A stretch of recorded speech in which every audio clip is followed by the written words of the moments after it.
આગળ વાત કરીએ સ્માર્ટ સિટી અમદાવાદની વરવી વાસ્તવિકતા સામે આવી 24,949 ચાલીમાં આજ સુધી રોશની મળી નથી।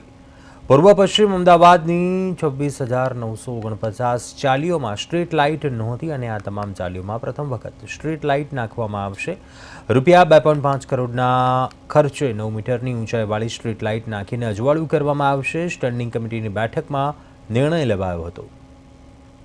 અમદાવાદ મહાનગરપાલિકાના 7 ઝોનની અંદર લગભગ જે ખાસ કરીને પૂર્વ ઝોન, ઉત્તર ઝોન, દક્ષિણ ઝોન તેની અંદર વિવિધ ચાલીઓ આવેલી હોય છે અને આપણે વાત કરીએ કે ત્યાં મહાનગરપાલિકા દ્વારા આપણે આરસીસી રોડ, પેવર બ્લોક, પાણી, ગટરની સુવિધા આપવામાં આવે છે, પણ અત્યાર સુધી લાઇટની સુવિધાથી અભાવ હતો એ લોકોને।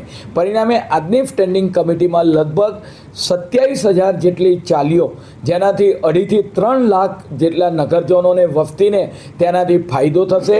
જે લોકો આ ચાલીમાં રહે છે અને આપણે વાત કરીએ કે લાઇટની સુવિધાથી અભાવ છે, તેમના જીવનની અંદર એક નવી રોશની ઉમેરાશે। ચાલીની અંદર લાઇટ નાખવામાં આવશે।